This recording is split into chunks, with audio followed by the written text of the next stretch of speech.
Hello नमस्ते दोस्तों, welcome to our channel LKPRS sister. तो आज हम पढ़ेंगे साइंस, और साइंस में हम चैप्टर 6 पढ़ेंगे solid liquid gases. Solid liquid gas solid होता है, जैसे this book is solid one, and water जो होता है वो लिक्विड होता है, और गैस यानी कि एयर कह सकते हैं, है ना। तो फिर हम पढ़ते हैं कि सॉलिड लिक्विड और गैस के पार्टिकल्स कैसे पैक्ड होते हैं। जो सॉलिड के जो पार्टिकल्स होते हैं वो एकदम टाइटली पैक्ड होते हैं, और जो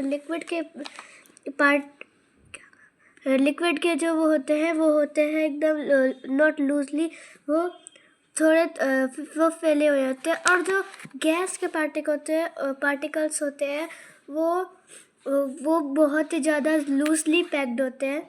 इससे हमें पता चल। और जो तो अब बढ़ते हैं नेक्स्ट टॉपिक पे, जो है कि सॉलिड लिक्विड गैस क्या होता है। जैसे सॉलिड है वो किसी भी चीज़ की शेप दूसरी शेप नहीं ले सकता। जैसे अब ये कॉपी है, इसे हम कैसे भी करके सर्कल में कन्वर्ट नहीं कर सकते।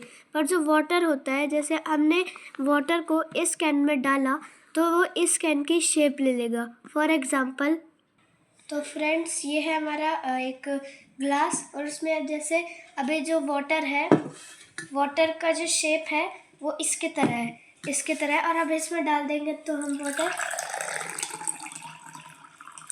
वाटर ने इस ग्लास की शेप ले ली।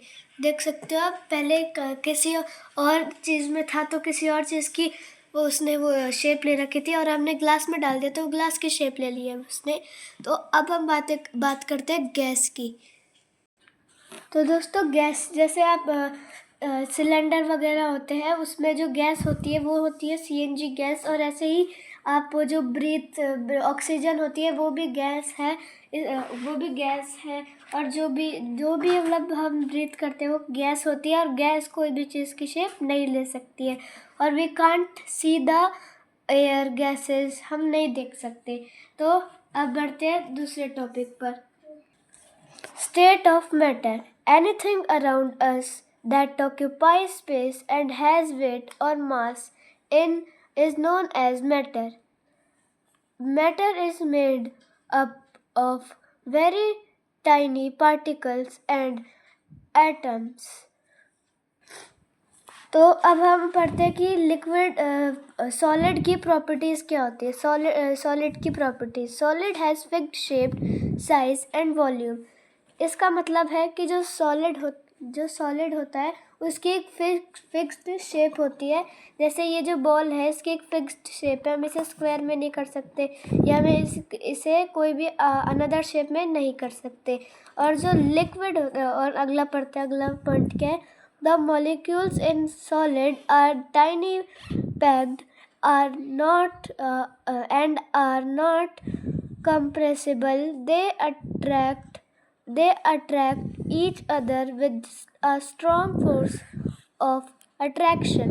इसका मतलब है, जैसे आप इस पिक्चर में देखोगे कि जो ये टाइनी पार्टिकल्स है, ये जो बॉल्स दिख रही है ऑरेंज कलर की, ये टाइनी पार्टिकल्स हैं।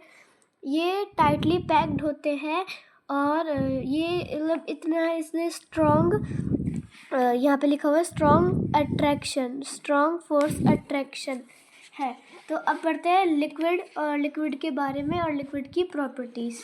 पहले हमने सॉलिड के बारे में पढ़ा था। Things that have fixed shape and size volume are called solids. For example, stone, wood and ice are the example of solid. अब पढ़ते हैं liquid. Things that do not have fixed shape and size but have fixed volume are called liquid. For example, water, juice and milk are the example of liquid. अब मैं इसमें वो ये बोला, जैसे मैंने आपको बताया था कि जो ग्लास में पानी डालते तो उसका शेप ले लेता है, सेम उसमें यही बात की है। तो अब अगला पॉइंट देखते हैं, properties of liquid. Properties: liquid है fixed volume but no definite shape. यानी कि जो लिक्विड है has fixed volume but not definite shape, उसकी कोई एक फिक्स्ड शेप नहीं है। तो अगला है the molecules in liquid are not tightly packed together, so they change their shape in which they are kept.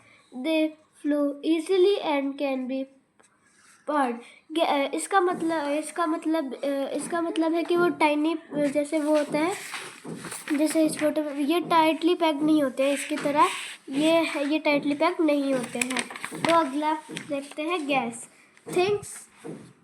Things that do not have fixed size, shape, and volume are called gases.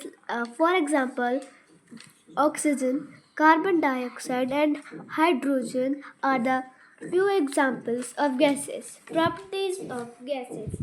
There are three properties of gases.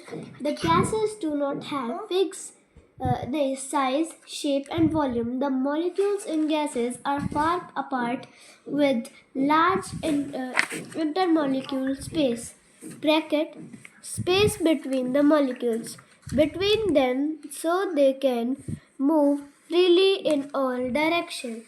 इसका मतलब है कि ये जो इसके particles होते हैं वो गैसेस की तरह फार अपार्ट होते हैं, वो इधर उधर बिखरे होते हैं, जैसे इस पिक्चर में आप देख सकते हो। अगला पढ़ते हैं the molecules they flow easily and take up all the available space. इसका मतलब है कि वो इजीली वो आराम से स्पेस को अवेलेबल स्पेस को ले सकते हैं, है ना। तो अब मैं आपको समझाता हूँ कि शुगर वाटर सॉल्यूशन क्या होता है। जैसे शुगर और वाटर लेंगे, वाटर में अगर हम शुगर वाटर के अंदर हम शुगर डाल देंगे तो हमारा इज इक्वल्स टू आ जाएगा शुगर सॉल्यूशन। शुगर वाटर का मिक्सचर बनता है sugar solution. Substances that do not dissolve in water are called substances that sandstone, but bottoms and seeds are the example of substances. The liquid in which a substance dissolve is called the solvent. For example, water is a solvent. तो ये देख सकते हो आप, जैसे ये sand है और वाटर और सैंड को मिक्स करके देंगे तो सैंड वाटर बन जाएगा। तो आज की वीडियो हम यहीं ख़त्म करते हैं, मिलते हैं अगली वीडियो में। तब तक के लिए bye. Like, subscribe and share करना मत भूलना। बाय।